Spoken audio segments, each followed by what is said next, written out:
আসসালামু আলাইকুম ওয়া রাহমাতুল্লাহি ওয়া বারাকাতুহু। আউযু বিল্লাহি মিনাশ শাইতানির রাজিম। বিসমিল্লাহির রাহমানির রাহিম। আস্তাগফিরুল্লাহ ওয়া আতুবু ইলাইহি। আল্লাহুম্মা সাল্লি আলা মুহাম্মাদ। সম্মানিত বন্ধুগণ, আজকে আমার আলোচ্য বিষয় হচ্ছে যারা ব্যবসা এবং চাকরি করেন তাদের যে আয়ের উৎস হচ্ছে তাতে আপনাদের পরিপূর্ণতা হচ্ছে না।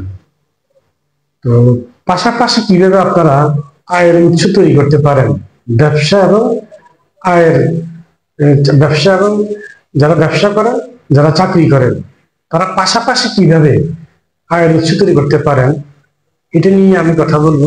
আর আয়ের উৎস অনেকভাবে হয়, অনেকভাবে করা যায়, তবে যেটা একবার নর্মাল, কষ্ট কম, সেটাই আমি আজকে বলবো।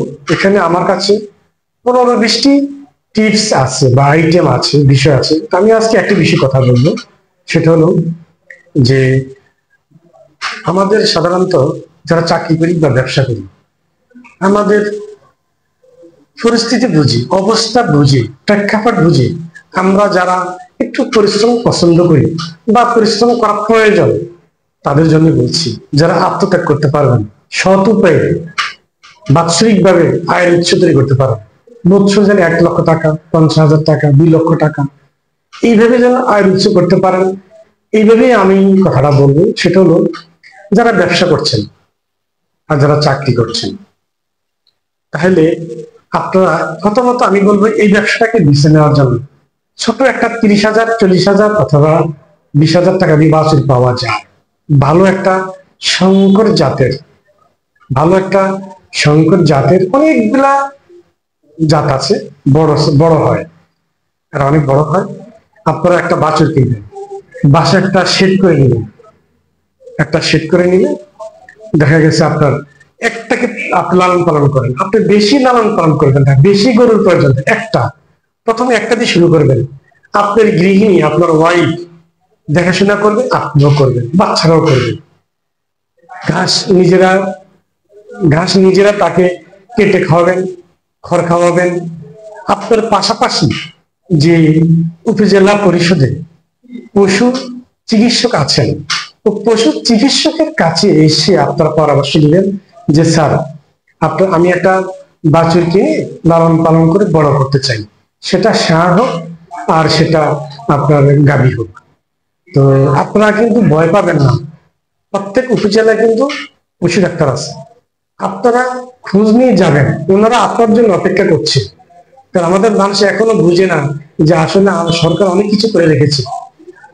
ব্রিটিশ আমল থেকে আমাদের দেশে অনেক কিছু তৈরি করা আছে, কিন্তু জনগণ চিনে না, জানে না, প্রচার নাই, গ্রহণ করতে পারছে না। প্রত্যেকটা সেকশনের জন্য ব্যবস্থা করা আছে, কিন্তু আমরা জানি না, নিতে পারি না। পশু হাসপাতালে এসে ডাক্তারের সাথে পরামর্শ করে দৈনিক কি খাওয়ানো যায়, কোন বেলা কি খাওয়ানো যায়, তাতে খাওয়ার খরচ কমে যাবে।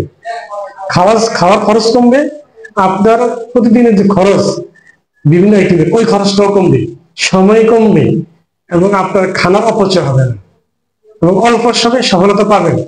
আপনার গাভীটি, গরুটি অসুস্থ হবে না, বাছুরটি অসুস্থ হবে না। এই জন্য আমি বলবো, যারা স্বল্প আয়ের চাকরি এবং ব্যবসা করেন, পাশাপাশি আপনার আয়ের উৎস হিসেবে আপনার একটা বাছুরকে বেছে নিতে পারেন। এটা একটা কৃষির অংশ। রাসূল পাক সাল্লাল্লাহু আলাইহি সাল্লাম কৃষিকাজ পছন্দ করতেন, উনি বকরি চালাতেন।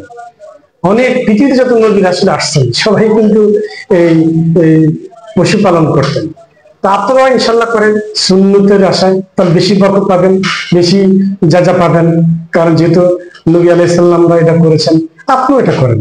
তাহলে আপনার পাশাপাশি আয়ের উৎস হলো, যে দেখা গেছে বছরে বা 1.5 বছরে আপনার 1 লক্ষ, 1.5 লক্ষ, 2 লক্ষ টাকা আয়ের উৎস হয়ে যাবে, এবং সৎ উপায় হবে, এবং পরিশ্রমের মাধ্যমে থাকবেন।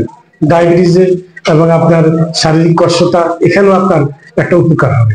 তো ইনশাল্লাহ আপনারা পাশাপাশি ছোট করে একটা বাছুর কিনে আপনারা ব্যবসা শুরু করে দেন পাশাপাশি, এটি আমি বলবো।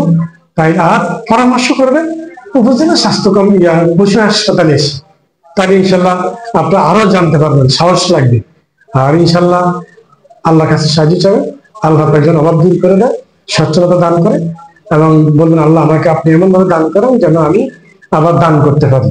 জাকাত দিতে পারি। আসসালামু আলাইকুম ওয়া রাহমাতুল্লাহি ওয়া বারাকাতুহু।